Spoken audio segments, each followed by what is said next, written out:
याद है बचपन में धारा रिफाइंड ऑयल का एक ऐड आता था, जलेबी वाला।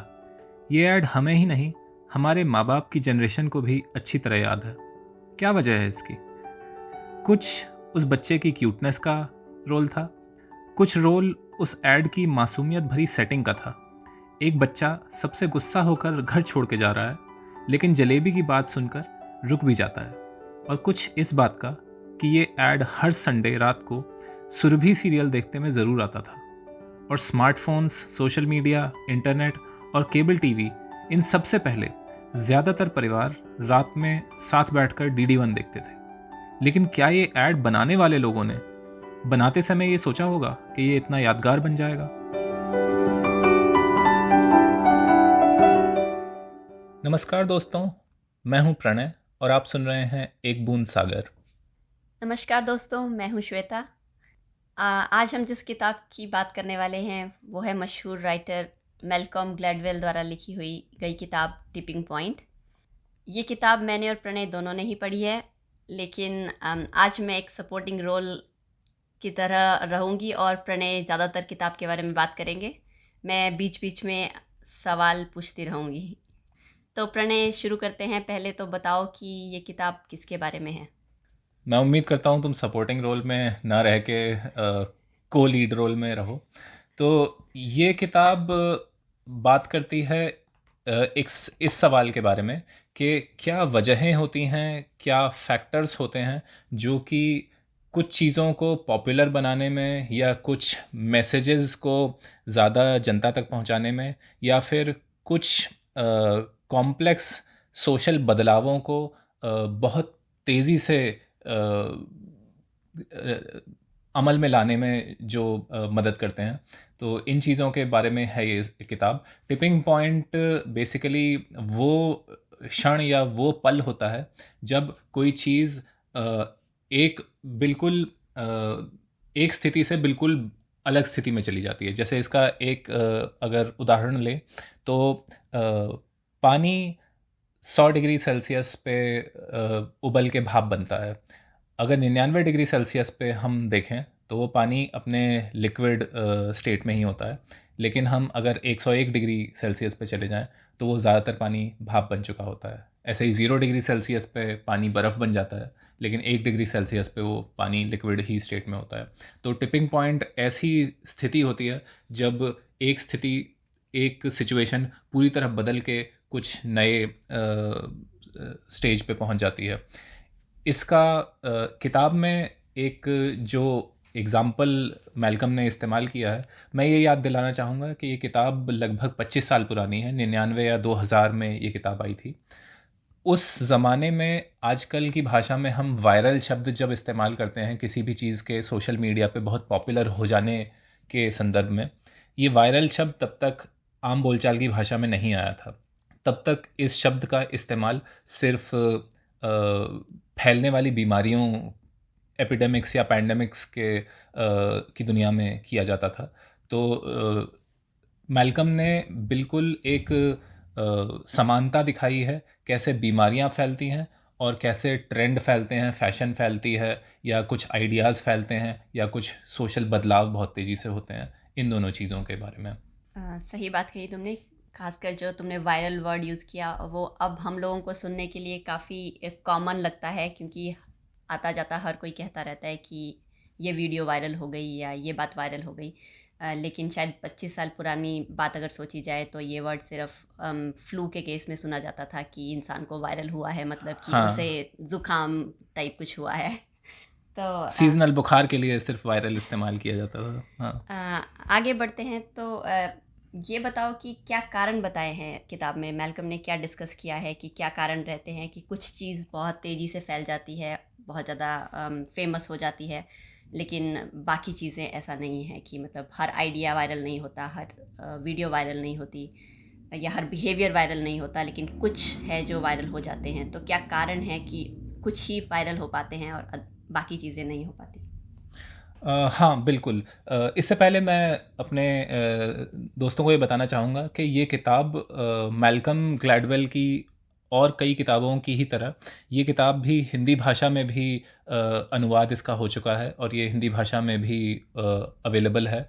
तो अगर आप इसे हिंदी में पढ़ना चाहते हैं, मुझे ये नहीं पता कि उस ट्रांसलेशन की क्वालिटी कितनी अच्छी होगी, लेकिन इसका हिंदी ट्रांसलेशन है। तो किताब पे अगर आएँ तो मैल्कम ने 3 मोटी-मोटी वजहें बताई हैं जिससे कि किसी चीज़ को फैलने में, किसी आइडिया को फैलने में मदद मिलती है। ये 3 चीज़ें हैं। पहली चीज़ तो ये कि कुछ तरीके के लोग होते हैं जो चीज़ों को पॉपुलर बनाने में मदद करते हैं। तो इसे वो लॉ ऑफ द फ्यू कहते हैं। फ्यू मतलब बहुत थोड़े लोग। तो ये हुई पहली बात कि कुछ लोग किसी चीज़ को पॉपुलर बनाने में बहुत ज़्यादा रोल प्ले करते हैं। दूसरी चीज़ जिसको वो स्टिकीनेस कहते हैं कि कितना जो मैसेज है या जो आइडिया है वो कितना लोगों के दिमाग में घर कर जाता है कितनी आसानी से, इस चीज़ को वो स्टिकीनेस कहते हैं। हमारे दोस्तों को शायद अपने बचपन के फेविकॉल के ऐड याद होंगे।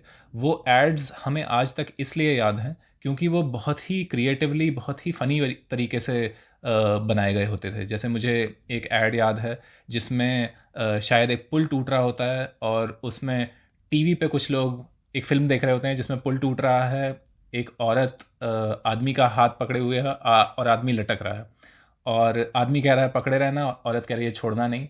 और तभी टीवी देखने वाले लोगों में से, टीवी के ऊपर एक फेविकॉल का डब्बा रखा है, वो आदमी उठ के फेविकॉल का डब्बा हटा देता है और हाथ छूट जाता है फिल्म में। तो ये ऐड मुझे आज तक इसलिए याद है क्योंकि ये ऐड बहुत स्टिकी था या बहुत इंटरेस्टिंग सा कॉन्सेप्ट था। तो ये दूसरी चीज़ है कि जो आइडिया है, जो मैसेज है, वो कितनी आसानी से जिन तक पहुंच रहा है उनके दिमाग में ये घर कर सकता है। और तीसरी चीज़ जो कि थोड़ा सा सब्जेक्टिव है, थोड़ा सा उसे शायद उसे मेजर कर पाना मुश्किल है, वो है कि किस कॉन्टेक्स्ट में वो मैसेज या वो आइडिया इस्तेमाल हो रहा है। तो वो कॉन्टेक्स्ट या संदर्भ भी बहुत ज़रूरी है। और ये 3 मोटी वजहें मैल्कम ने बताई हैं कि कुछ लोग बहुत ज़्यादा इन्फ्लुएंस रखते हैं किसी मैसेज को फैलाने में। वो मैसेज कितना इम्पॉर्टेंट है या कितना आसानी से वो लोगों को याद रह जाता है, या वो प्रोडक्ट कितना ज़रूरी है। और तीसरी चीज़ कि किस संदर्भ में, किस सेटिंग में, किस टाइप की परिस्थिति में वो मैसेज या वो प्रोडक्ट लोगों तक पहुंच रहा है। ठीक है, तो अगर समराइज़ किया जाए तुम्हारी इन बातों को, तो तुमने 3 मेजर कारण बताए जिसकी वजह से कि कोई चीज़ वायरल होती है। पहला कि कुछ इस तरह के लोग हैं इन्वॉल्व इस चीज़ में जो बहुत कम होते हैं, ऐसा नहीं है कि बहुत ज़्यादा संख्या में हैं, बहुत कम लोग, लेकिन वो बहुत मेन रोल प्ले करते हैं इस चीज़ में। दूसरा तुमने कहा स्टिकीनेस, कि कितना टाइम तक वो चीज़ तुम्हारे जहन में बैठी रहती है और तुम उसके बारे में सोचते रहते हो। और तीसरा जो तुमने कहा वो कहा कि जिस संदर्भ में हाँ, वो चीज़, उसका कॉन्टेक्स्ट, कि वो मैसेज कितना इंपॉर्टेंट है। एक तरह से अगर कोई मैसेज इंपॉर्टेंट होगा तो वो नो डाउट तुम्हारे दिमाग में ज़्यादा देर तक रहेगा। मैसेज की इम्पोर्टेंस शायद मैसेज की स्टिकीनेस जो दूसरा फैक्टर है उसमें आ जाएगी। तीसरी चीज़ इस पे है कि वो परिस्थितियाँ क्या हैं जिसमें वो मैसेज डिलीवर हो रहा है। ठीक है, मतलब उसका एनवायरनमेंट, उसका हाँ, ठीक है। हाँ। तो थोड़ा सा विस्तार में बात करते हैं इन तीनों पॉइंट्स के बारे में।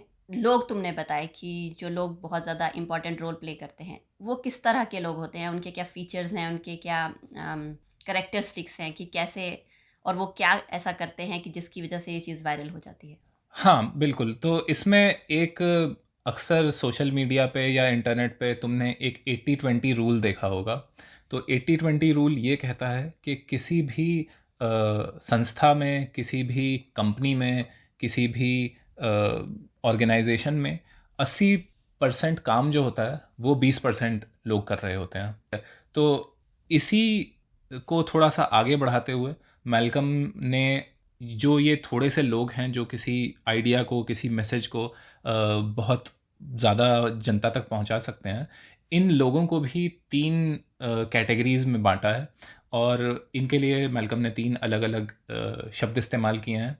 पहले कैटेगरी में उन्होंने रखा है लोगों को जो कि कनेक्टर्स हैं। तो कनेक्टर्स मतलब जैसे कि वर्ड से समझ में आता है, ऐसे लोग जो कि बहुत सारे लोगों से कनेक्टेड हैं। हम अपने आसपास भी ऐसे लोगों को जानते हैं जो बहुत सारे लोगों को जानते हैं, जो मतलब अपने सोसाइटी में जैसे इस्तेमाल होता है कि ये तो पॉलिटिशियन है या ये तो पत्रकार जैसा है कि ये हर किसी को जानता है। तो ऐसे लोग कनेक्टर होते हैं। दूसरी तरीके के लोगों के लिए उन्होंने हिब्रू भाषा का एक शब्द इस्तेमाल किया है, मेवन।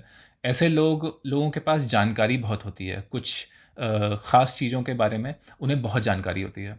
जैसे अपने आसपास आपको कुछ लोग पता होंगे जिन्हें कि बिजली के सामान की, भले ही वो इलेक्ट्रीशियन का काम ना करते हों, लेकिन उन्हें बिजली के सामान के बारे में काफ़ी समझ होती है। या फिर जिन्हें भले ही वो ठेकेदारी का काम ना करते हों, लेकिन उन्हें कंस्ट्रक्शन के बारे में काफ़ी कुछ पता होता है। ऐसे लोगों को मेवन कहा गया है। और तीसरी तरीके के लोग ऐसे होते हैं जो कि कन्विंस करने में बहुत अच्छे होते हैं।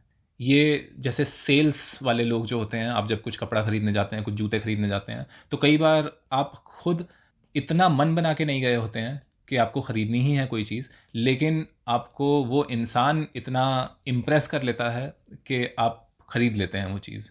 ये बहुत फ्रीक्वेंटली शायद नहीं होता है, लेकिन कभी कभी हो जाता है। तो ये 3 तरीके के लोग हैं जो कि मदद करते हैं एक मैसेज को अलग अलग लेवल पे ज़्यादा से ज़्यादा लोगों तक पहुंचाने में। ये जो 3 तरह के लोग प्रणय तुमने बताए, थोड़ा सा अगर मैं तुम्हें पूछूं कि नारद मुनि किस कैटेगरी में आएंगे? ये काफ़ी अच्छा सवाल है। मेरे ख्याल से नारद मुनि कनेक्टर की कैटेगरी में भी आएंगे और वो मेवन की कैटेगरी में भी आएंगे। मतलब वो बहुत लोगों को जानते भी थे और साथ ही साथ वो सूचनाएं भी एक जगह से दूसरी जगह ले जाते थे, तो उनके पास बहुत जानकारी भी होती थी। तो मेवन जो जिनके पास इन्फॉर्मेशन होती है, जानकारी होती है, नारद मुनि वो भी हैं। लेकिन साथ ही साथ क्योंकि वो बहुत सारे लोगों को जानते हैं कि मतलब हमने सीरियलों में देखा है कि वो राक्षसों के बीच भी जा रहे हैं, पाताल लोक में देवताओं के पास भी जा रहे हैं, कभी वैकुंठ धाम चले गए, कभी ब्रह्मा जी से मिलने चले गए। तो बहुत सारी जगहों पे वो घूमते रहते थे। और क्योंकि नारद मुनि को कुछ लोग पुराने ज़माने का पत्रकार कहते हैं, तो मेरे ख्याल से जो आधुनिक ज़माने में जो पत्रकार हैं वो भी शायद इन दोनों कैटेगरीज में फिट बैठते हैं कि वो कनेक्टर भी हैं। कि अक्सर आपने देखा होगा किसी पॉलिटिशियन या किसी बड़े बिजनेसमैन से या किसी बड़े पुलिस अधिकारी से लोगों को पहुंचना होता है, तो वो कई बार आस पड़ोस के पत्रकार की मदद लेते हैं। और साथ ही साथ उनके पास जानकारी भी बहुत होती है क्योंकि उनका काम ही जानकारी इकट्ठी करना है। इसी से एक फॉलोअप क्वेश्चन आया है कि अगर नारद मुनि कनेक्टर और जो मेवन दोनों कैटेगरीज में पढ़ते हैं, तो आजकल जो इन्फ्लुएंसर्स हैं जो कि यूट्यूब पे या आपको इंटरनेट पे दिख जाएंगे अपने कंटेंट अपलोड करते हुए, या कंटेंट क्रिएटर्स जो हैं, हाँ, उन्हें किस कैटेगरी में डालोगे? इसके बारे में थोड़ा सा मैंने सोचा और मुझे लगता है कि ये इस पे निर्भर करता है कि वो इन्फ्लुएंसर कितने पॉपुलर हैं और किस चीज़ के लिए पॉपुलर हैं। जैसे कि कुछ सोशल मीडिया इन्फ्लुएंसर या स्टार हैं जो बहुत ज़्यादा पॉपुलर हैं और वो बहुत सारी चीज़ों पे बात करते हैं, जिनके मतलब दसियों लाख या करोड़ों फॉलोअर हैं ऐसे लोग, और वो बहुत सारी चीज़ों पे बात करते हैं। जैसे मेरे दिमाग में रणवीर इलाहाबादिया या तन्मय भाट ऐसे लोग आ रहे हैं। मैंने इनका कंटेंट बहुत ज़्यादा नहीं फॉलो किया है, लेकिन मुझे ये पता है कि ये बहुत सारी चीज़ों पे बोलते हैं और बहुत तरीके के लोगों से बातें करते हैं। तो इन्हें मैं कनेक्टर की कैटेगरी में रखूँगा क्योंकि इनकी एक्सेस, इनके जो कनेक्शंस हैं वो बहुत तरीके के लोगों से हैं। लेकिन साथ ही साथ सोशल मीडिया पे ऐसे भी कुछ लोग होते हैं जो किसी सिर्फ कुछ चीज़ों के बारे में बात करते हैं। जैसे कुछ सोशल मीडिया के इन्फ्लुएंसर हैं जैसे थॉमस फ्रैंक और अली अब्दाल, ये दोनों ही अमेरिकन हैं, लेकिन ये प्रोडक्टिविटी के आसपास की बहुत सारी चीज़ों पे बात करते हैं। ये सॉफ्टवेयर या अलग अलग तरीके की गैजेट्स जिनसे प्रोडक्टिविटी आप अपनी बढ़ा सकते हैं, इस पे बात करते हैं। तो मैं इन्हें मेवन की कैटेगरी में रखूँगा क्योंकि ये थोड़ा सा स्पेसिफिक, थोड़ा सा ख़ास चीज़ों पे बात करते हैं और उसमें इन्हें बहुत डिटेल में जानकारी है कि आपको इनके ऐसे वीडियो मिल जाएंगे जिसमें ये किसी सॉफ्टवेयर को बहुत डिटेल में कैसे इस्तेमाल किया जाए ये एक्सप्लेन कर रहे हैं। शायद इन दो कैटेगरीज में बांटा जा सकता है सोशल मीडिया के इन्फ्लुएंसर्स को। ठीक है, तो अगर मोटा मोटा देखा जाए तो जो कनेक्टर्स हैं वो एक तरह से पीपल के स्पेशलिस्ट हैं, उनके बहुत सारे लोगों से कनेक्शन है। लेकिन जो मेवंस हैं वो एक तरह से इंफॉर्मेशन के स्पेशलिस्ट हैं, वो एक पर्टिकुलर फील्ड में एक्सपर्ट हैं और उन्हीं तरह के लोगों से उनका ज़्यादातर कनेक्शन है। हाँ, और इसमें जैसे एक और एग्जांपल जो मेरे दिमाग में आ रहा है वो ऐसे लोगों का है जो अ, तुम्हें भी अपने आसपास ऐसे लोग पता होंगे। अगर आपको कुछ भी खरीदना है, चाहे कपड़ा हो, चाहे ज्वेलरी हो, चाहे जूते हों, वो हमेशा आपके साथ बाजार जाने के लिए तैयार रहते हैं और उन्हें काफ़ी सारी चीज़ों के बारे में पता भी होता है कि कौन सा सामान, किस तरीके का कपड़ा स्टोर में सस्ता मिलेगा, कब किस स्टोर में किस चीज़ पे सेल है, ये सब चीज़ें। या फिर मेरे साथ के मुझे याद है कुछ दोस्त थे जिन्हें हमेशा ये पता होता था कि डोमिनोज़ पे कब डिस्काउंट चल रहा है। या फिर कुछ लोग होते हैं जिन्हें आसपास के सारे खाने की जगहें, रेस्टोरेंट्स का पता होता है कि कहाँ क्या चीज़ अच्छी मिलती है। तो ऐसे लोग भी मेवेंस की कैटेगरी में हैं। कुछ ख़ास चीज़ों के बारे में उन्हें बहुत जानकारी होती है, बहुत नॉलेज होती है। चलिए, ये तो हमने कनेक्टर्स और मेवंस के बारे में बात कर ली, लेकिन जो तीसरी कैटेगरी थी सेल्समैन, वो इन दोनों से कैसे अलग है? ये मुझे भी थोड़ा सा ये सवाल रहा मैल्कम की किताब पढ़ के, क्योंकि उन्होंने ये बात तो ज़रूर की है कि कनेक्टर्स क्योंकि बहुत सारे लोगों से जुड़े होते हैं, तो उनके पास इतना वक्त नहीं होता कि वो एक एक इंसान को कन्विंस कर पाएँ। वहीं मेवन जो होते हैं उनके पास जानकारी तो बहुत होती है, लेकिन ये ज़रूरी नहीं है कि उनके जो पीपल स्किल्स हैं वो बहुत अच्छे हों। तो मैल्कम ने इसलिए जो सेल्स पर्सन हैं, जो तीसरी कैटेगरी है लोगों की, उन पे ज़ोर तो दिया है। लेकिन मैं यहाँ पे मैल्कम ने जैसे उन्हें जैसे बात की है उनकी, उससे बहुत ज़्यादा कन्विंस नहीं हुआ, क्योंकि उन्होंने जितना मुझे याद है सिर्फ एक शायद एक फाइनेंशियल कंसल्टेंट से वो मिले और उसको उन्होंने काफ़ी डिटेल में उसकी बात की है, और सिर्फ शायद वही एक एग्जाम्पल है जो उन्होंने सेल्स पर्सन का दिया है। तो अगर देखा जाए तो वो सही में सेल्स पर्सन है, लेकिन मैं बहुत ज़्यादा ऐसे संदर्भ नहीं सोच पाया जहाँ पे कि ऐसे लोगों की ही ज़रूरत होगी। जैसे अगर सोशल मीडिया इन्फ्लुएंसर्स की बात करें, तो जिन लोगों को मैंने मेवन कहा, जो कि किसी प्रोडक्ट को बहुत डिटेल में एक्सप्लेन करते हैं, या फिर जैसे बहुत सारे सोशल मीडिया अकाउंट्स हैं जो कि ब्यूटी प्रोडक्ट्स को रिव्यू करते हैं डिटेल में, तो मैं इन्हें भी सेल्स पर्सन की कैटेगरी में रख सकता हूँ कि ये भी उस चीज़ के बारे में डिटेल में बता रहे हैं। तो इनके जो फॉलोअर्स हैं वो एक तरीके से कहीं ना कहीं कन्विंस हो रहे हैं इनसे। तो मतलब ये मुझे भी बहुत क्लियर नहीं हुआ कि जो सेल्स पर्सन जिन्हें कहा गया है मैल्कम की किताब में, वो कहाँ पे ज़रूरी हैं और कहाँ पे वो मेवेंस से अलग हैं और कहाँ पे नहीं। डिफरेंस ये हो सकता है कि जो मेवंस हैं, क्योंकि वो एक्सपर्ट हैं उस फील्ड के और उनका शायद कोई अपना पर्सनल इंटरेस्ट नहीं है कि तुम्हें वो चीज़ बेचनी है, तो वो तुम्हें एक ऑनेस्ट रिव्यू देंगे। एक सेल्समैन, क्योंकि उसका एक पर्सनल इंटरेस्ट भी है कि उसे वो चीज़ बेचनी भी है, तो चाहे वो अच्छी हो या ना हो, वो तुम्हें ऐसे ही दिखाएगा कि ये चीज़ अच्छी है, क्योंकि वो उसे किसी भी तरह से तुम्हें बस कन्विंस करना है, चाहे वो सही हो या गलत हो। तब उसका जो फोकस है वो इन्फॉर्मेशन सही है या गलत है उस पर नहीं है, वो उसके लिए हर जूता अच्छा है या हर कपड़ा अच्छा है जो उसे बेचना है। हाँ, ये बात सही है, और मतलब कुछ हद तक मेरे दिमाग में भी ये बात आई थी, लेकिन यहाँ पे फिर से वही और ये थोड़ा सा मेरा सवाल इस किताब पे इन जनरल भी है कि क्योंकि इस तरीके की किताबों में ज़्यादातर लेखक इंसिडेंट्स या कुछ लोगों को एग्ज़ाम्पल की तरह इस्तेमाल करते हैं, जिससे कि स्टोरी थोड़ी ज़्यादा पर्सनल लगे, थोड़ी ज़्यादा इंटरेस्टिंग लगे, और उसके बाद वो जो इनसाइट्स या जो कंक्लूजन्स आते हैं उन्हें एक बड़े स्केल पे जनरलाइज करते हैं।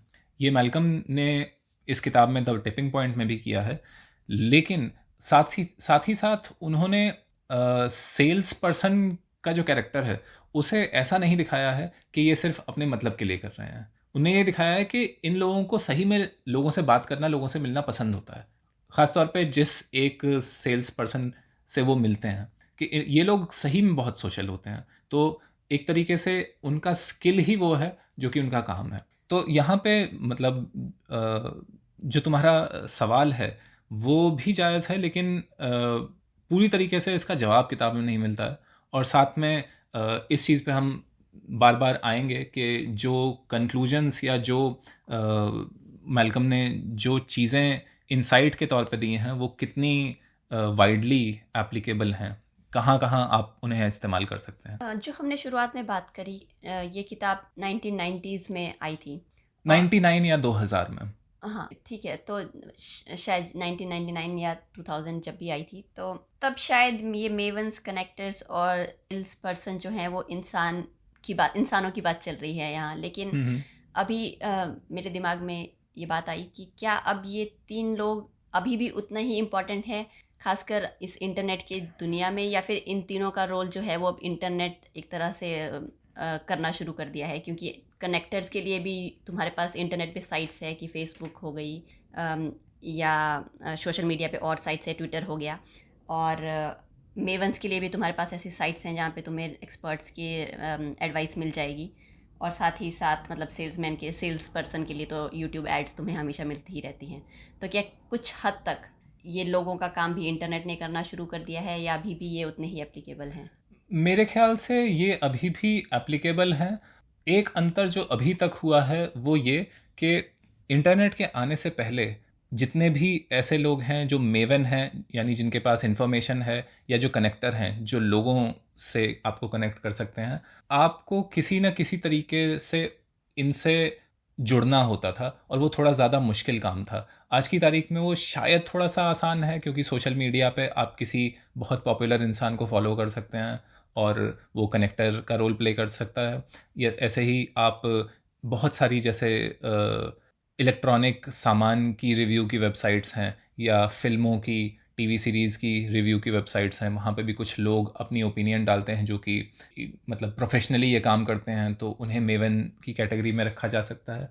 और इंटरनेट की वजह से पूरी दुनिया को उनकी एक्सेस है। तो ये अंतर है। जो तुमने ये सवाल पूछा कि क्या इंसानों की ही ज़रूरत कम हो जाएगी, ये कहना थोड़ा मुश्किल है। हो सकता है आर्टिफिशियल इंटेलिजेंस जिस तेज़ी से बढ़ रहा है और विकसित हो रहा है, हो सकता है चैट जीपीटी जैसी चीज़ें कम से कम मेवेंस का रोल कम कर दें। और इसमें भी बहुत सारे बहुत सारे मुश्किल सवाल हैं इसमें भी, क्योंकि जो जानकारी चैट जीपीटी उठा रहा है वो तो अलग अलग वेबसाइट से उठा रहा है जो कि इंसानों ने क्रिएट की है। तो जो जवाब वो इन सारी वेबसाइट्स को पढ़ के कंपाइल करके तैयार कर रहा है, क्या वो उसका अपना जवाब है, या वो बहुत सारे इंसानों ने जो जवाब लिखे हैं उनको एक तरीके से मिक्स करके और आपके सामने पेश कर दे रहा है। आई होप कि आने वाले दिनों में मेवंस हमें एआई में ना ढूंढने पड़े, क्योंकि वो तो एक तरह से काफ़ी मुश्किल दौर रहेगा अगर एक्सपर्ट्स ही हमें एआई में ढूंढने पड़े।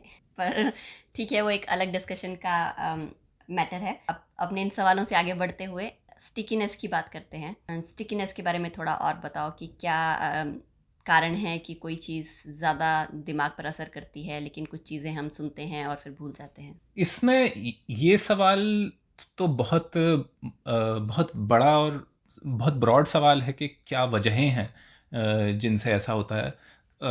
कुछ जो इंटरेस्टिंग बातें मैल्कम ने अपनी किताब में लिखी हैं उनकी हम बात कर सकते हैं। जैसे एक तो हम इंसान शायद इतने इंटेलिजेंट होते नहीं हैं जितना हमें लगता है, या फिर कम से कम हम उतने तर्क से नहीं सोचते हैं जितना हमें लगता है कि हम सोचते हैं।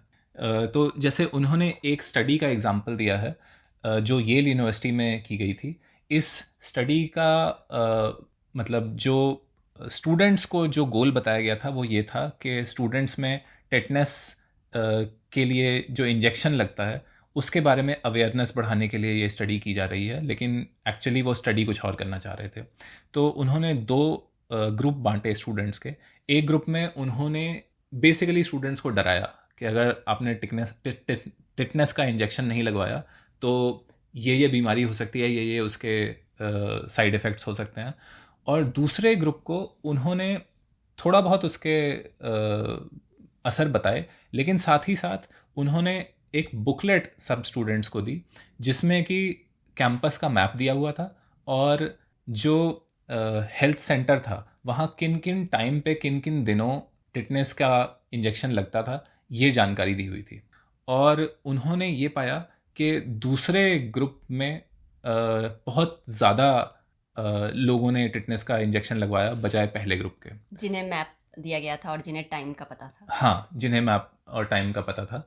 तो और इसमें एक और इंटरेस्टिंग बात यह है कि क्योंकि ये येल यूनिवर्सिटी के ही स्टूडेंट्स थे, कई थर्ड या फोर्थ ईयर के स्टूडेंट्स थे, तो वैसे सोच के लगता है कि मैप का कुछ फ़ायदा नहीं होना चाहिए, क्योंकि वो कैंपस से पहले से वाकिफ़ रहे होंगे, लेकिन फिर भी उसका फ़ायदा हुआ। और दूसरी चीज़ ये कि जो मतलब ख़ास तौर पे हेल्थ से रिलेटेड चीज़ों में कई बार लोगों को डरा के उनसे मतलब वैक्सीनेशन में ख़ास तौर पे या दवाइयों में या इलाज में लोगों को डरा के उनसे कुछ करवाने की कोशिश की जाती है, जबकि यहाँ उल्टा हुआ कि जिस ग्रुप को डराया गया उन पे बहुत ज़्यादा फ़र्क नहीं पड़ा, बजाय उसके दूसरा ग्रुप जिसे डराया नहीं गया था लेकिन उन्हें ज़्यादा इस टाइप की इन्फॉर्मेशन दी गई थी कब टीका लगवाया जा सकता है, उस पर ज़्यादा असर पड़ा। तो इस स्टडी से जो दो कंक्लूजन मैल्कम ने दिए हैं, वो एक तो ये कि लोग बेवकूफ़ नहीं होते हैं, कि आपको उन्हें डराने की ज़रूरत नहीं है कि ये ख़तरनाक चीज़ है, इससे नुकसान हो सकता है। लेकिन जब आप लोगों को कुछ स्पेसिफिक जानकारी दे देते हैं कि आपको क्या करना चाहिए, जैसे दूसरे ग्रुप के स्टूडेंट्स को स्पेसिफिक जानकारी दी गई कि ये रहा मैप और आप खुद डिसाइड कर सकते हैं कि आप क्या काम करते हुए कैंपस में घूम रहे हैं, जो आप जाके हेल्थ सेंटर में इंजेक्शन लगवा सकते हैं, और आपको वो टाइम बता दिए गए जब इंजेक्शन लगते थे। इससे मेरे दिमाग में ये आया कि कई बार जब हम दुनिया की समस्याएं देखते हैं तो बहुत सारे लोग होते हैं जो कुछ करना चाहते हैं, लेकिन उन्हें ये नहीं समझ में आता कि क्या करें। इसे एक और एग्जाम्पल के थ्रू समझते हैं। ये शायद थिंकिंग फास्ट एंड स्लो एक किताब है जिसके बारे में आगे हम कभी बात करेंगे। उसमें ये एग्जाम्पल मैंने पढ़ा था कि फिर से किसी यूनिवर्सिटी के कुछ स्टूडेंट्स को दो ग्रुप में बांटा गया। एक ग्रुप को ये बताया गया कि अफ्रीका के किसी देश में बहुत सारे बच्चे हैं, बहुत बड़ी संख्या में बच्चे हैं जो भूखमरी के शिकार हैं, तो क्या आप कुछ पैसा डोनेट करना चाहेंगे। और दूसरे ग्रुप को एक बच्चे की तस्वीर दिखाई गई और उसकी स्टोरी बताई गई कि ये बच्चा है, इसकी फैमिली इस स्थिति में है, ये बच्चा इतने साल का है, इसका ये नाम है और ये भुखमरी से जूझ रहा है, क्या आप इसकी मदद के लिए कुछ पैसा डोनेट करना चाहेंगे। और ये पाया गया कि पहले ग्रुप में जहाँ एक बड़ी समस्या, एक जनरल प्रॉब्लम बताई गई थी, वहाँ लोगों ने कम पैसा डोनेट किया, जबकि दूसरे केस में लोगों ने ज़्यादा पैसा डोनेट किया। येल वाली स्टडी में और इस पैसा डोनेट करने वाली स्टडी में जो कॉमन कंक्लूजन है वो ये है कि जब लोगों को एक स्पेसिफिक काम बता दिया जाता है कि आप ये कर सकते हैं, तब वो ज़्यादा एक्टिवली उस चीज़ में भाग लेते हैं। तो जो जिस चीज़ से मैंने बात शुरू की थी कि कई लोगों को ये लगता है कि उन्हें सोसाइटी में कुछ कंट्रीब्यूट करना चाहिए, सोसाइटी में इतनी समस्याएं हैं, हम क्या करें। ऐसे लोगों के लिए अगर कुछ वॉलंटियर ऑर्गेनाइजेशंस हों जो कि उन्हें ये बता सकें कि अगर आपके पास हफ्ते में इन दिनों में इतने घंटे हैं तो आप इस जगह आके हमारे लिए ये काम करिए, वो शायद बहुत ज़्यादा इफ़ेक्टिव तरीका होगा। वरना बहुत सारे लोग, और ये मैं अपने आसपास के साथ वालों से बात करके जानता हूँ कि बहुत सारे लोगों को दुनिया की समस्याएं तो दिखती हैं, लेकिन फिर वो थोड़ा सा ओवरवेल्म हो जाते हैं, थोड़ा सा हताश हो जाते हैं कि मैं अकेला क्या क्या कर लूँगा, ये समस्याएं तो बहुत ज़्यादा बड़ी हैं। सही बात है। और ये शायद कभी कभी हमें भी महसूस होता है कि इस प्रॉब्लम में हम क्या कर सकते हैं, ये तो इतनी बड़ी प्रॉब्लम है कि हम कुछ कर ही नहीं सकते। लेकिन अगर उसे छोटे छोटे बिट्स और पीसेस में बांट दिया जाए और एक एक्शनेबल प्लान बनाया जा सके, जैसे इस केस में एग्जांपल तुमने दिया कि टाइम बता दिया जाए कि इस टाइम पे अगर तुम इस जगह पहुंचोगे तो तुम्हें वैक्सीन मिल जाएगी या तुम्हें वो टेटनस का इंजेक्शन मिल जाएगा, तो वो इंसान के दिमाग में उसे सोच पाना और उसे कर पाना थोड़ा आसान हो जाता है। एक पर्सनल एनेक्डोट अगर शेयर करूं तो पिछले 2 सालों से मैं फ्लू वैक्सीन ले रही हूं, और मतलब दिमाग में ये डाउट नहीं था कि फ्लू वैक्सीन लूँ या ना लूँ, वो कभी रहा भी नहीं क्योंकि लेनी ही है। पिछले 2 साल से इसलिए ले पा रही हूँ क्योंकि जहाँ मैं काम करती हूँ वहाँ फ्लू वैक्सीन जब भी मिलनी होती है उससे 1 हफ़्ता या 2 हफ़्ता पहले एक नोटिस बोर्ड पे लगा रहता है कि इस दिन इस बिल्डिंग में आपको फ्लू वैक्सीन मिल जाएगी, अगर आप लेना चाहते हैं तो वहाँ चले जाइए। तो यूजुअली वो जिस जगह लगा है वहाँ रोज़ हम लंच टाइम में बैठते हैं तो आसानी होती है कि वो पोस्टर पे नज़र चली जाए। तो क्योंकि पिछले 2 सालों से वहाँ नज़र चली गई और मैंने वो टाइम नोट कर लिया और उस दिन जाकर अपनी फ्लू वैक्सीन ले ली। लेकिन इस साल मुझे नहीं पता कि क्या कारण रहा, वो लोग नोटिस लगाना भूल गए या मेरी नज़र नहीं पड़ी या उन्होंने किसी ऐसी जगह लगाया या जो भी रीज़न रहा हो, तो वो पोस्टर पे मेरी नज़र नहीं पड़ी और समहाउ मैंने वो डेट मिस कर दी। तो अभी तक मैं वो फ्लू वैक्सीन नहीं लगा पाई हूँ, क्योंकि अब मेरे दिमाग में कुछ इनहिबिशंस हैं कि अभी मुझे देखना पड़ेगा कि मुझे फ्लू वैक्सीन के लिए कहाँ जाना पड़ेगा, कौन सा टाइम मुझे मिलेगा, क्या उस टाइम पे मैं फ्री रहूँगी कि नहीं रहूँगी। तो ये एक तरह के जो हर्डल्स हैं जो मुझे अब क्रॉस करने पड़ेंगे उस एक फ्लू वैक्सीन के लिए, जो पहले मेरे लिए इतनी आसान थी। तो सबसे पहले तो ये कि जैसे ही हम रिकॉर्डिंग ख़त्म करेंगे, तुम अपना फ्लू वैक्सीन का अपॉइंटमेंट बुक करना। और जो हमने येल की स्टडी की बात की, वो एक तरीके से स्टिकीनेस का एग्जाम्पल था कि कैसे कोई इन्फॉर्मेशन, जैसे येल की स्टडी में वो इन्फॉर्मेशन थी टिटनेस का इंजेक्शन लगवाना, या तुम्हारे जो तुमने एग्जाम्पल दिया उसमें फ्लू वैक्सीन लगवाना मैसेज था। तो कैसे किसी मैसेज को ज़्यादा इफ़ेक्टिवली लोगों तक पहुंचाया जाए जिससे कि वो उन्हें याद रहे। ऐसे ही और भी एग्जाम्पल किताब में हैं। जैसे हम बहुत ज़्यादा डिटेल में इसे डिस्कस नहीं करेंगे, लेकिन मैल्कम ने एक अमेरिका में एक बच्चों का प्रोग्राम है सेसेमी स्ट्रीट नाम से, इसे काफ़ी डिटेल में इस किताब में डिस्कस किया है। ये प्रोग्राम शायद 50 से ज़्यादा साल से आ रहा है और इस प्रोग्राम का फोकस 3-4-5 साल के बच्चे होते हैं और ये यूएस कल्चर में बहुत इम्पॉर्टेंट रहा है। और मैल्कम ने ये समझाया है कि कितना मेहनत और कितनी सोच गई है इस प्रोग्राम को बनाने में। मतलब मैंने कभी सोचा भी नहीं था कि किसी बच्चों के प्रोग्राम को बनाने में भी इतनी मेहनत, इतनी सोच जाती होगी। लेकिन सालों साल अलग अलग चीज़ों के साथ एक्सपेरिमेंट कर करके अलग अलग तरीके से अपने मैसेज को बच्चों तक कैसे पहुंचाया जाए, इसके बारे में सेसमी स्ट्रीट के जो प्रोड्यूसर्स और जो बनाने वाले हैं उन्होंने इस चीज़ पे बहुत स्टडी किया है। तो मैं अपने दोस्तों को बहुत रिक्वेस्ट करूँगा कि कम से कम इस चैप्टर को तो ज़रूर पढ़ें। इसमें आपको भी अंदाज़ा लगेगा कि कितना मेहनत करते हैं लोग। जो चीज़ें हमें अच्छी लगती हैं, जैसे यूएस के कल्चर में सेसमी स्ट्रीट, मतलब बहुत कई पीढ़ियों के लोगों को सेसमी स्ट्रीट बहुत पसंद है क्योंकि उन्होंने बचपन में अपने माँ बाप के साथ देखा था।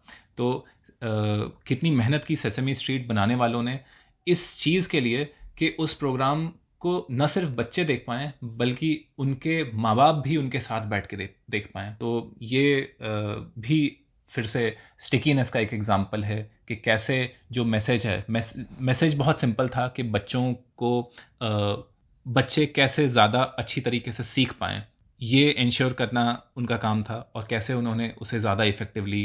बिल्कुल सही बात है। और ये जो तुम कह रहे हो कि छोटे बच्चों के लिए प्रोग्राम बनाना ज़्यादा मुश्किल है, क्योंकि अगर तुम ये सोचो कि एक जो बच्चा ऑलरेडी फर्स्ट या सेकंड क्लास में है, उसे थोड़ी सी तो समझ है कि मुझे क्लास में चुप बैठना है और सामने जो टीचर पढ़ा रहा है उसे पढ़ना है।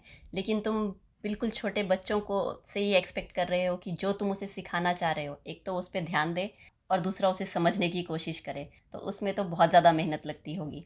हाँ, और इसमें एक और इंटरेस्टिंग बात ये थी कि शायद 1969 में सेसमी स्ट्रीट शुरू हुआ था। उस टाइम पे जो चाइल्ड साइकोलॉजिस्ट होते थे उनकी कुछ समझ थी कि बच्चे कैसे सीखते हैं, या उस टाइम पे क्योंकि यूएस में टीवी आए हुए 10 साल भी शायद नहीं हुए थे, तो उस टाइम पे कुछ समझ थी कि बच्चे टीवी कैसे देखते हैं। और सेसमी स्ट्रीट ने ही अपनी रिसर्च के ज़रिए बहुत मामलों में उस सोच को बदला कि बच्चे सीखते कैसे हैं, इस मामले में जो सोच थी उसे बदला। बच्चे टीवी कैसे देखते हैं, इस मामले में भी उस सोच को बदला। तो मतलब मैं तो बहुत ही अचंभे में था और बहुत क्या शब्द इस्तेमाल किया जाए, मैं बिल्कुल मुग्ध हो गया सेसमी स्ट्रीट पे कि कितनी मेहनत की है उन लोगों ने। और साथ में इस जो स्टिकीनेस वाला जो चैप्टर है उसका जो मेन मैसेज है वो ये है कि हम कई बार ऐसे सोचते हैं कि अगर कोई प्रोडक्ट या कोई आइडिया अगर वो अच्छा है तो उसे अपना ऑडियंस या अपना कस्टमर भी मिल जाएगा।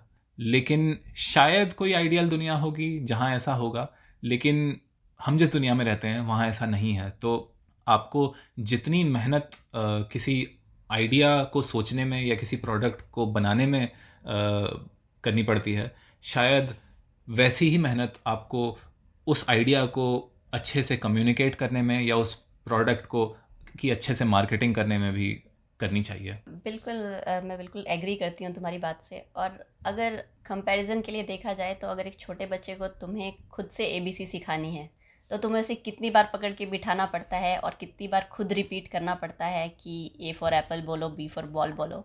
लेकिन अगर उसी बच्चे के हाथ में तुम एक एजुकेशनल वीडियो पकड़ा दो तो वो चुपचाप कोने पे बैठे उसे सुनता रहेगा और अगले 2-3 दिन में तुम उसे खुद कहते हुए सुन लोगे A for Apple, B for ball. तो कितनी रिसर्च गई होगी कि उस बच्चे का इंटरेस्ट, उस बच्चे का जो अटेंशन है उस वीडियो में रहे उसको लेकर।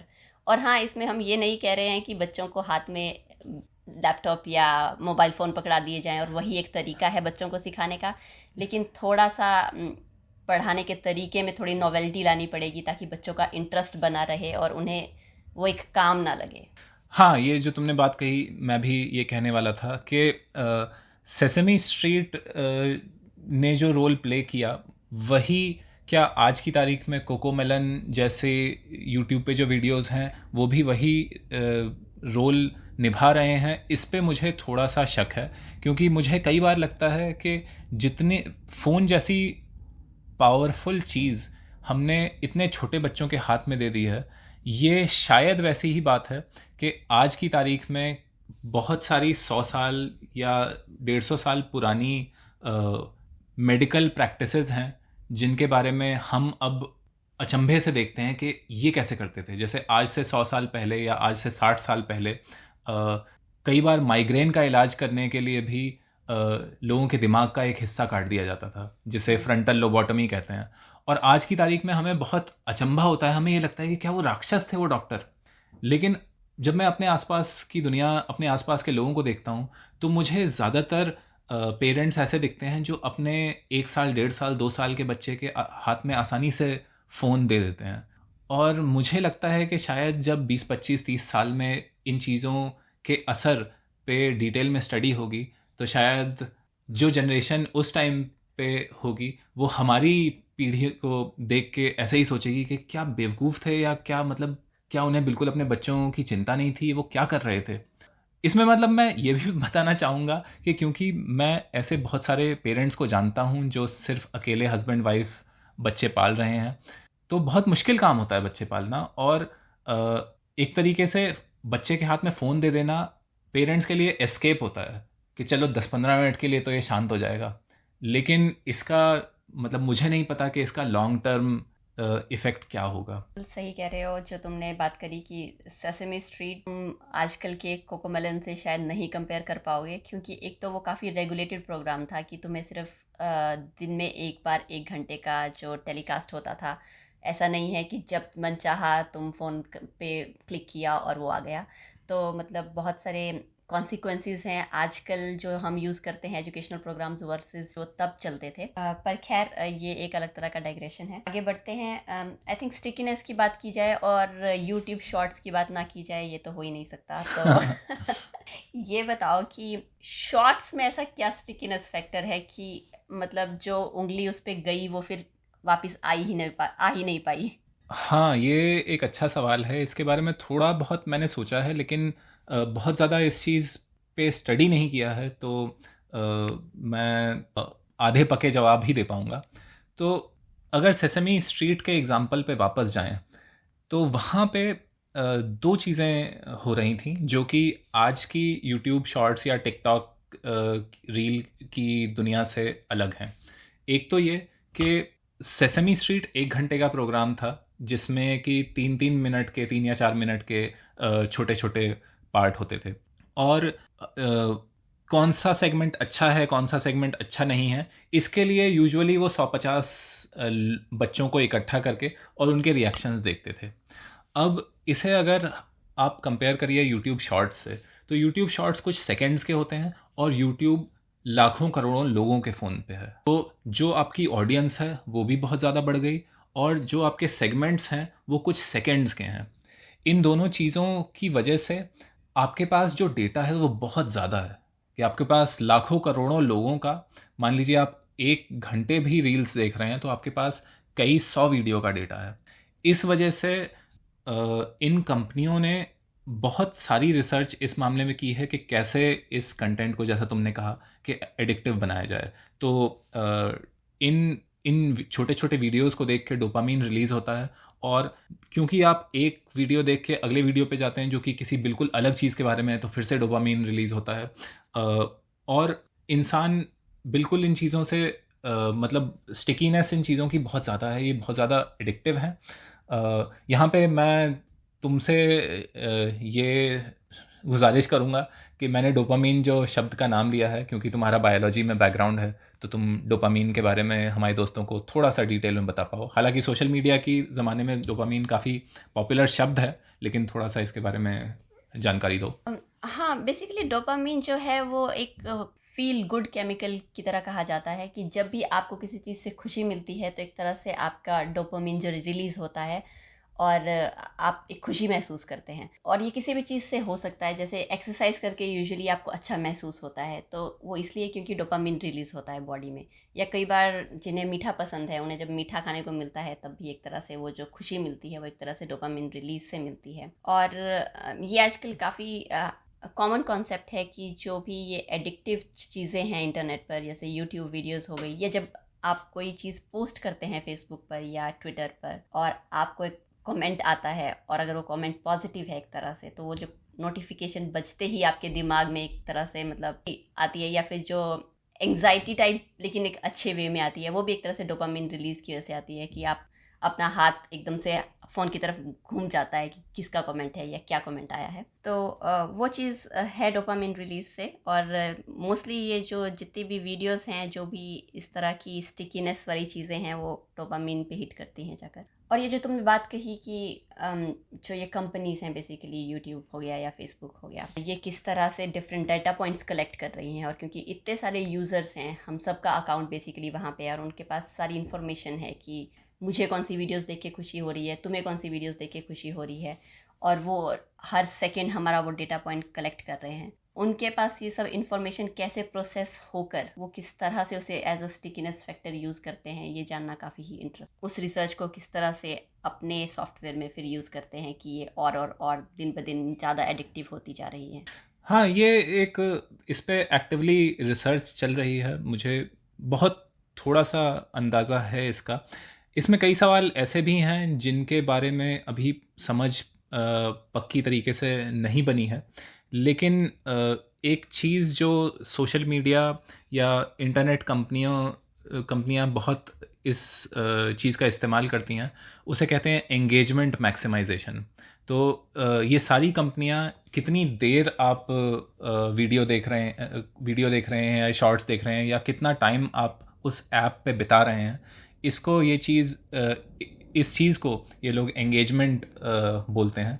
और इसमें भी ये और बारीकी से इसे मेजर करते हैं कि आपने कितने वीडियोस लाइक किए, कितने वीडियोस पे आपने कमेंट किया, कितना वीडियो आपने पूरे देखे, कितने वीडियो आपने बीच में छोड़ दिए। तो इनके पास बहुत बारीकी से इस चीज़ की जानकारी है। एक और चीज़ जो यहाँ, और ये इस एंगेजमेंट को और बढ़ाने की कोशिश करते हैं, क्योंकि इससे ये ऐड दिखा सकते हैं आपको जिससे इन्हें पैसा मिल रहा है। एक और चीज़ जो समझना थोड़ा सा ज़रूरी है वो ये कि अभी तक बहुत ज़्यादा गाइडलाइंस नहीं है इन चीज़ों के बारे में कि ये कंपनियां जो आपका डेटा कलेक्ट करती हैं उसे कैसे इस्तेमाल करें। जैसे जब आप कोई ऐप इस्तेमाल कर रहे हैं तो वो ऐप आपका बहुत सारा डेटा कलेक्ट कर रही है, ठीक है, लेकिन उसमें से बहुत सारा डेटा है जो उस ऐप के लिए ज़रूरी नहीं है। जैसे आप यूट्यूब अगर देख रहे हैं तो आपकी एग्जैक्ट लोकेशन भी वो ऐप ट्रैक कर सकती है, लेकिन आपका शहर या आपका स्टेट के अलावा आपकी एग्जैक्ट लोकेशन उस ऐप के लिए बहुत ज़्यादा ज़रूरी तो नहीं है मेरी समझ से, फिर भी वो ऐप कलेक्ट कर रही है वो इन्फॉर्मेशन। तो इस चीज़ के अराउंड ये गाइडलाइंस होनी चाहिए कि आप उतना ही डेटा इस्तेमाल उतना ही डेटा कलेक्ट करेंगे जितना आपके लिए बिल्कुल नेसेसरी है, बिल्कुल ज़रूरी है अपने काम के लिए। कि अगर आपका काम है वीडियोस दिखाना और आप वीडियोस और इंटरेस्टिंग तरीके से दिखाना चाहते हैं, तो आप जो उसके आसपास बहुत सारा डेटा है वो मत कलेक्ट करिए। सही बात है। जो बात तुम कह रहे हो कि प्रिवेसी और इन्फॉर्मेशन शेयरिंग की, ये हाँ एक बिल्कुल। तरह से अलग मुद्दा है। लेकिन एक और बात जो मेरे दिमाग में आई वो ये कि ये जो साइट्स हैं बेसिकली यूट्यूब, इनमें स्टिकीनेस फैक्टर तो है जिससे तुम एक तरह से एडिक्टिव तो हो जाते हो इन चीज़ों को लेके, लेकिन जो रिटेंशन है तुम्हारे दिमाग में उस चीज़ को लेके जो तुम देख रहे हो, वो कितनी देर तक तुम्हारे दिमाग पे रहती है, वो एक तरह से कॉन्ट्राडिक्टरी लगता है मुझे सेसेमी स्ट्रीट से। क्योंकि सेसेमी स्ट्रीट में वो एक तरह से अटेंशन फोकस करते थे बच्चों का, और साथ के साथ वो रिटेन भी रखते थे उस इन्फॉर्मेशन को जो वो सीख रहे थे। लेकिन मुझे लगता है कि यूट्यूब या फेसबुक जैसी चीज़ें या ट्विटर जैसी चीज़ें, उसमें तुम क्योंकि इतनी ज़्यादा इन्फॉर्मेशन हर सेकंड रिसीव कर रहे हो, तो वो एडिक्टिव है। लेकिन मेमोरी रिटेंशन पे उसका क्या असर है, वो मुझे लगता है कि एक तरह से अपोजिट डायरेक्शन में जा रहा है कि तुम बहुत सारी चीज़ें देखते हो लेकिन जो तुम्हारी रिटेनिंग पावर है वो कहीं ना कहीं कम होती जा रही है। हाँ, और ये जो जिसे शायद डूम स्क्रोलिंग कहते हैं, कि आप बिना कॉन्शियसली, बिना बहुत ज़्यादा कॉन्शियसली सोचे आप सिर्फ स्क्रॉल करते जाते हैं एक शॉट से दूसरे शॉट में। तो बिल्कुल सही बात तुमने कही कि आप याद नहीं रखते हैं। कि कई बार आप अगर सोचिए कि पिछला ही वीडियो आपने कौन सा देखा था, तो शायद आपको याद नहीं आएगा, तो इससे मेमोरी पे भी असर पड़ रहा है। लेकिन इसमें प्रॉब्लम ये है कि इन कंपनियों का वो कंसर्न ही नहीं है, उन्हें फ़र्क नहीं पड़ता कि तुम ये माइंडलेसली कर रहे हो, तुम सोच नहीं रहे हो, ये कॉन्शियस नहीं है। क्योंकि जब तक आप स्क्रॉल कर रहे हैं तब तक आपको ऐड दिखा सकते हैं, तब तक वो पैसा कमा सकते हैं। तो ये ऐसी चीज़ है जिसमें जिसके लिए थोड़ा सा बड़े स्केल पे लोगों को बात करनी पड़ेगी कि ये कंपनियां ऐसा ना करें। बिल्कुल सही। और ये एक ऐसी बात है कि टेक्नोलॉजी सेम ही है, लेकिन टेक्नोलॉजी को तुम किस तरह से इस्तेमाल करते हो उस पर बहुत ज़्यादा डिपेंड करता है कि उसे तुम किस तरह से सेसेमी स्ट्रीट की तरह एक अच्छे इन्फॉर्मेशन प्रोग्राम की तरह लेकर आओ या फिर एक एडिक्शन की तरह लेकर आओ। तो ये सब डिपेंड करता है यूज़र्स पे भी कि वो किस तरह से उसे यूज़ कर रहे हैं। हाँ, मैं इस बात से सहमत हूँ, लेकिन हालांकि हम बहुत बड़ा डिटूर ले लिया हमने। लेकिन इसमें एक चीज़ ये भी है कि शुरुआत जब इन सब चीज़ों की होती है तो वो शुरुआत इतनी भयानक या डरावनी नहीं होती है। तो मुझे नहीं लगता कि जब आज से करीब 20 साल पहले यूट्यूब शुरू हो रहा था या कोई भी ऐप जब शुरू हो रही थी या जब फेसबुक शुरू हो रहा था, तो आप सिर्फ अपने दोस्तों से बात करते थे। लेकिन जो वो डरावना विभत्स रूप ले लेगा, वो बहुत छोटे छोटे कदमों में हुआ है। तो इसलिए मतलब लोगों पे भी पूरी जिम्मेदारी डालना शायद ठीक नहीं है। और मैं मतलब एक तरीके से मैं इन कंपनियों पे भी पूरी जिम्मेदारी नहीं डालूंगा, लेकिन कहीं ना कहीं तो ये जिम्मेदार हैं ही। शायद वही मैसेज टिपिंग पॉइंट का भी है कि छोटे छोटे कदम से ही बहुत कुछ अच्छा हो सकता है और हाँ। छोटे छोटे कदम से ही बहुत कुछ बुरा भी हो सकता है। तो ठीक है, आगे बढ़ते हैं। तो घूम फिर कर हम तो वापस वहीं गए टिपिंग पॉइंट पर। दोस्तों, अब हम अपनी बात यहीं पर रोकते हैं। इस एपिसोड में हम इतना ही डिस्कस कर पाएंगे। आप सुन रहे थे एक बूंद सागर में मेलकम ग्लैडवेल द्वारा लिखी गई किताब टिपिंग पॉइंट। इस किताब की बाकी चर्चा हम करेंगे अपने अगले एपिसोड में। तो बने रहिए हमारे साथ एक बूंद सागर में। नमस्कार। नमस्कार दोस्तों।